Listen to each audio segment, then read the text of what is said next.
Mais um vídeo para você aqui no nosso canal. Hoje eu vou começar a falar, na verdade, sobre o artigo 5º da Constituição Federal. O grande artigo 5º, e grande em razão até da quantidade de incisos que nós temos, que são 78 incisos. Para você entender de uma maneira mais clara essa questão da Constituição Federal, eu vou retroagir um pouquinho para um momento histórico, que é exatamente a transição da ditadura para a democracia. Com a chegada da Constituição Federal de 88, nós saímos de um regime militar e chegamos à tão sonhada, tão pedida e solicitada democracia. Então, nós tivemos a transição dos presidentes de generais, o último deles foi João Batista de Oliveira Figueiredo, e a ideia é que na época da ditadura nós não tínhamos tantos direitos declarados como nós temos hoje. Então, aquilo que era proibido no regime da ditadura, com a chegada da democracia, foi liberado. Por exemplo, um direito que nós temos hoje é a livre locomoção. Então, na época da ditadura, isso era mais restrito, mais definido, mais limitado. Então, com a chegada da democracia, através da Constituição Federal, promulgada em 5 de outubro de 1988, houve essa declaração de direitos no artigo 5º, por isso que nós chamamos uma parte do artigo 5º como a Constituição declaratória, ou seja, é aquela parte da Constituição Federal que declara os nossos direitos. De contrapartida, eu também preciso assegurar que esses direitos declarados eles sejam efetivados, eles sejam garantidos também pela própria Constituição Federal. E aí vem uma outra parte da Constituição, que é a Constituição assecuritória. Beleza? Então, depois dessa rápida introdução, lembrando um pouquinho a questão histórica para você se adentrar no assunto, vamos começar falando sobre o artigo 5º no seu caput. Pega a sua Constituição e leia aí comigo. Todos são iguais perante a lei, sem distinção de qualquer natureza, garantindo-se aos brasileiros e aos estrangeiros residentes no país a inviolabilidade da vida, blá, blá, blá, blá, e tudo que está aí no caput. Isso significa o princípio da igualdade. Vejam, quando a Constituição traz que todos são iguais perante a lei, eu não defino se o homem tem um tratamento diferenciado em relação à mulher, se a mulher tem um tratamento diferenciado em relação ao homem, ou seja, a Constituição declara que a partir daquele momento todos são iguais perante a lei.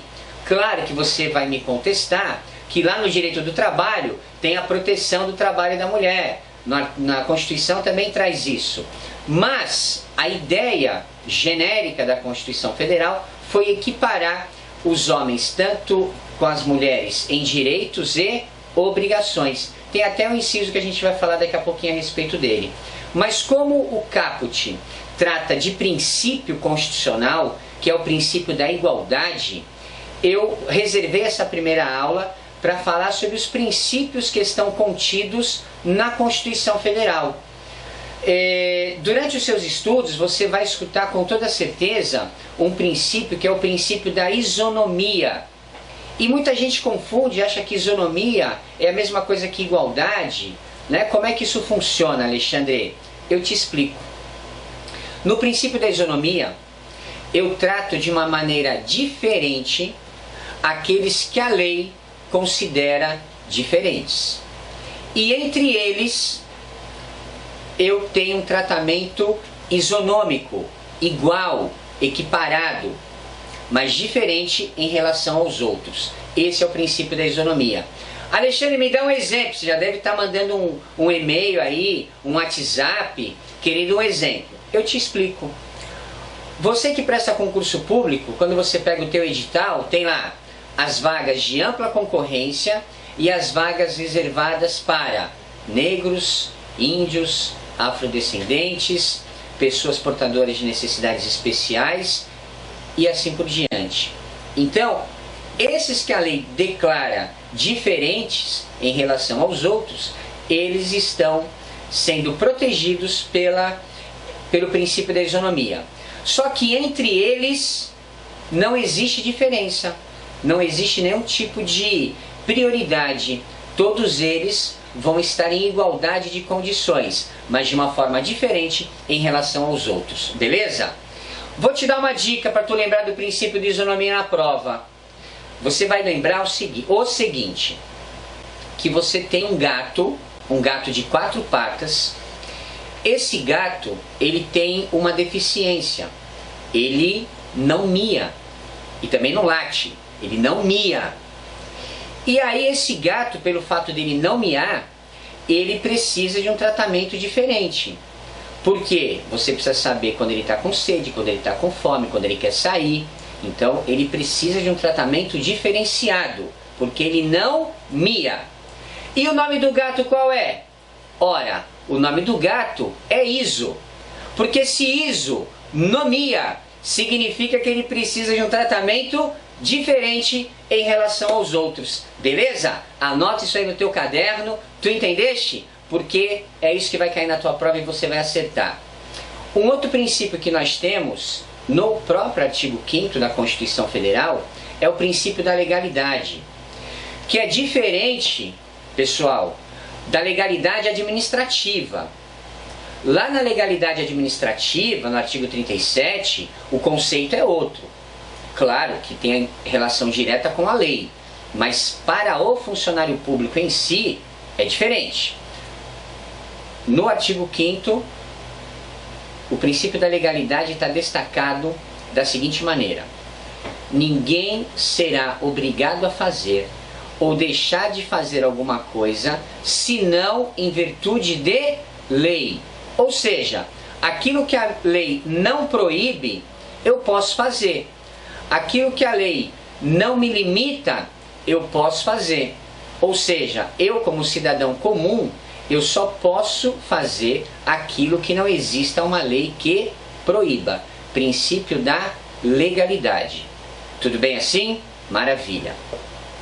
Aí nós temos um outro princípio também no artigo 5º, que vigora mais para a questão do processo penal e do processo administrativo também.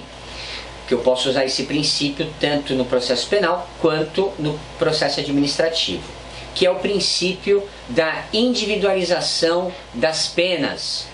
E esse princípio da individualização das penas também pode ser chamado, pode ser contemplado, pode aparecer na tua prova com o nome de princípio da intranscendência. E o que isso significa? Significa que uma pena não transcende, não ultrapassa a pessoa do condenado. Tudo bem? Ora, se alguém praticou um crime, foi condenado, foi preso, está cumprindo a pena em regime fechado, e dentro da penitenciária o cara morre, eu não vou chamar o irmão dele para cumprir o resto da pena que ele deve. Eu não vou chamar o cunhado dele para cumprir o resto da pena que ele deve. Por quê? Uma pena não transcende de uma pessoa para outra, não ultrapassa de uma pessoa para outra. Isso daí tem uma exceção lá na Lei de Improbidade Administrativa, que é a Lei 8.429 de 92, que com certeza você vai estudar com a gente aqui, porque existem aulas sendo preparadas, aulas sendo editadas, aulas sendo publicadas, e na Lei de Improbidade Administrativa você com certeza vai aprender sobre esse princípio da individualização das penas dentro do processo administrativo disciplinar. Beleza? Muito bem.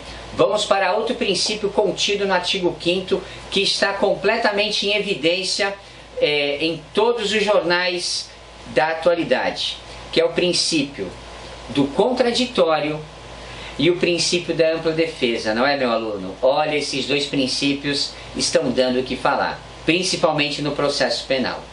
O que acontece? Quando você é acusado de um delito, de um ato qualquer. Isso acontece até dentro de casa. Você, meu aluno, você, minha aluna, alguém fala para você assim: você deixou a roupa jogada, a toalha molhada em cima da cama. O que você fala? Não fui eu, amor. Muito bem, então naquele momento você está se defendendo, você está contradizendo uma acusação que estão dizendo sobre você. Então é o princípio do contraditório. Como é que você vai demonstrar essa contradição, que você tem razão? Através de provas. E aí entra a ampla defesa. Porque o princípio do contraditório e da ampla defesa são dois princípios distintos. O contraditório é contradizer a acusação que estão fazendo contra mim. E a ampla defesa é a forma, é a maneira que eu vou demonstrar que essa acusação não é verdadeira, não é verídica. E como é que eu posso demonstrar isso no processo, pessoal? Eu demonstro através de provas testemunhais, de provas periciais, de provas documentais, de provas audiovisuais, de gravações telefônicas autorizadas pela justiça e assim por diante. Então você tem dois princípios que eles têm uma ligação muito próxima, óbvio, porque quando eu falo em princípio do contraditório, eu também falo na ampla defesa, mas um é distinto em relação ao outro, tá? Ficou claro isso para você? Maravilha! Nós temos um outro princípio no artigo 5º da Constituição Federal, e esse eu vou falar daqui a pouquinho.